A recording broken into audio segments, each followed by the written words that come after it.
Yun, good evening. Mga kasmanwa, it's an excited day. Dahil ngayon, after 6 months, woo! Nakakuha rin ng sasakyan!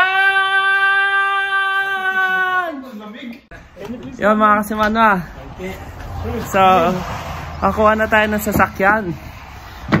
It's a Ford Focus 2018. Focus. Yeah. Pero hindi isa atin. Kaibigang Alex to. So, ayan. Ngayon, dineliver. So, share ko rin sa inyo yung previous video namin nung nag-check kami sa Casa ba yan? Yan, sa Magog. Honda Magog. Ikaw, kayo nakuha. Huh? Nakuha. Saan ka magdadrive eh?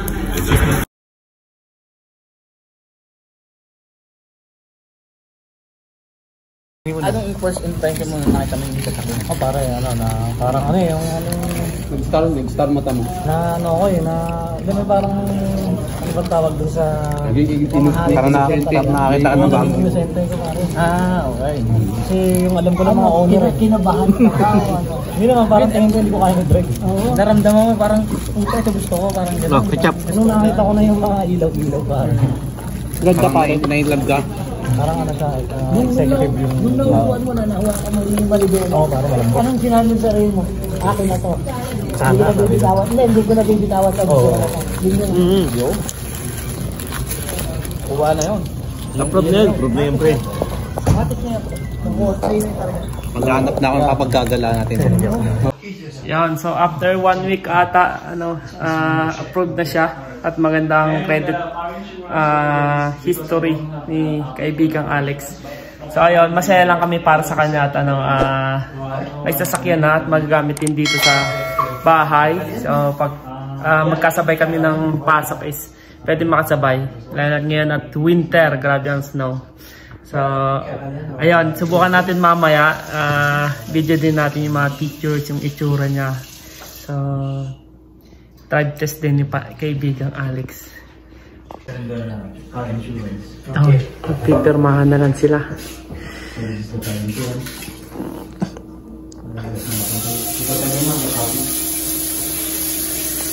Medyo madilim lang ito. Grabe naman yung snow dito sa labas. Oh, yan. Bagong deliver! Congratulations! Hindi pa marunong. Yan. Ikot tayo, ikot. Ikan, kamusta? Anong feeling? Ito, kinakabahan kasi parang wrong timing yung dating ni 4D. Hindi yan. May dahilan.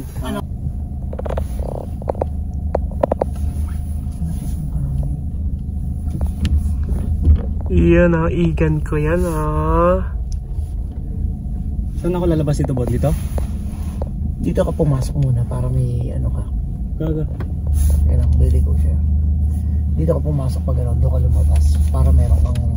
Tutunog naman yan pare pag bumangga. Yan, para may pwesto ka. Ayan ang aret o, para may tabi ng aret. Saan ang aret? Ayun o. Ito? Pipihit ka na dyan. Tingnan mo ako baka may sakyan. Pogi naman ni Bon, clear skin. Ayan o. Ayun ang aret o, ito. So tigil ka dito. Ano sabon mo sa mukha mo, Bon? Safeguard? Ganyan? Oo. Tigil mo na pre, tigil mo na. Oo. Palapasin muna siya. Dahil lang muna siya? Oo. Yun, driving 101 to. Yun, ang galing ni Egan mag-drive oh.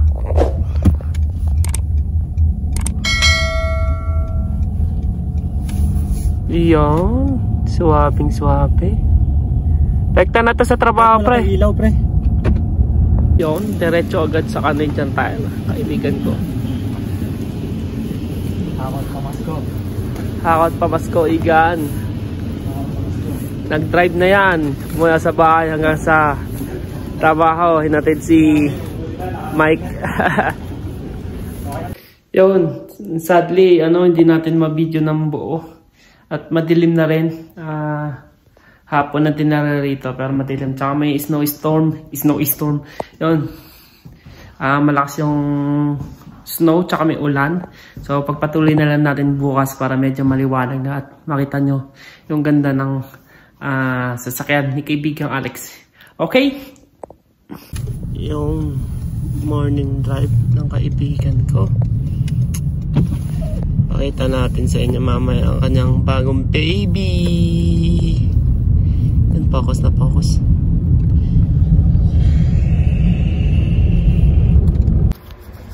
Yun mga kasimanwa, ang lamig, kakalabas na namin sa trabaho.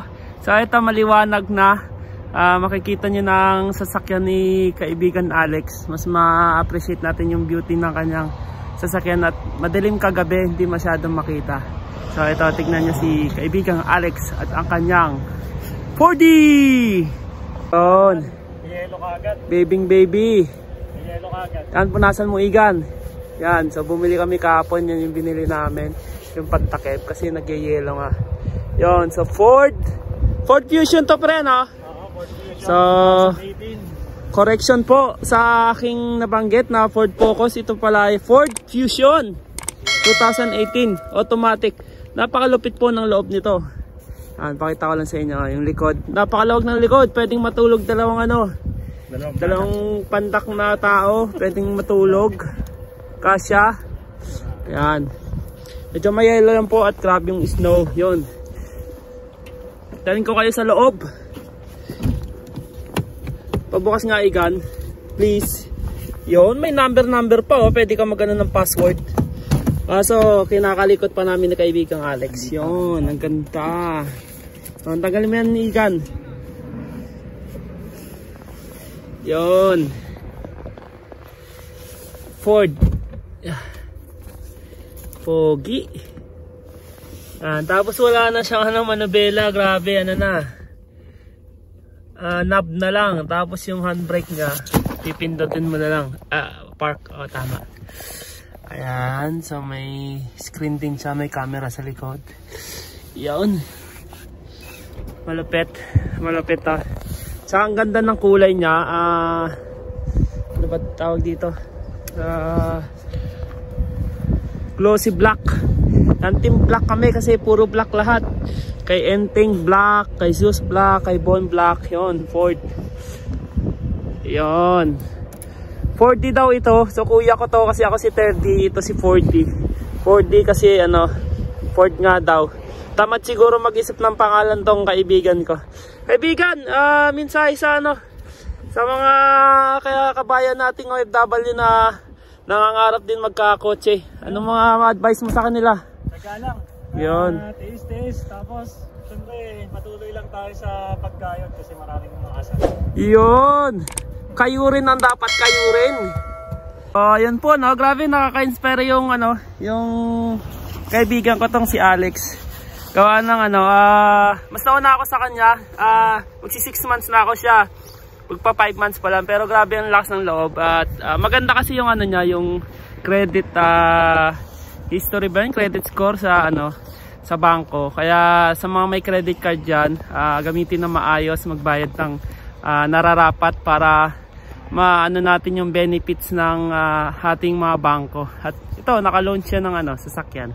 So, ayun, proud ako dito sa kaibigan ko at nakaka-inspire. Ako soon, ang lamig, naninigas yung ko, daliri. Yun, soon magkakaano din ako sa sasakyan, pero ngayon kasi hindi pa priority at yung kambal ko gatasin, saka yung panganay ko napakaganda si Bea. Ayun. So ayun po, yun lang po. Naway po na-inspire din kayo sa aking kaibigan nitong si Alex. At kailangan talaga yung sasakyan dito ngayon at grabe yung winter. Sipin mo ganito yung paligid mo, oh. Yan. Ganyan yung paligid mo, tapos may bundok pa sa likod ko. Yan, bundok ng yelo. Maglalakad ka at saka magbabas. So, mahirap. Pero ayun, grace of God, na-bless kami ng sasakyan kay kaibigan Alex. So, makakasabay din ako kapag-unbag ng gasolina. So, yun lang po mga kasimanwa. I hope na-inspire kayo sa kaibigan ko si Alex. Yun, ulit na ulit. So, don't forget to comment, share, o kayo mga kababayan natin dito sa Quebec, Canada, ilang months ba kayo o ilang taon kayo bago kayo nakakuha ng kotse? Share nyo naman yung mga inspiring stories nyo. At kung saan ka nanonood, share mo naman kung hanggang saan umabot itong vlog ko. So yun lang, Ingat tayong lahat. God bless. Till our next vlog.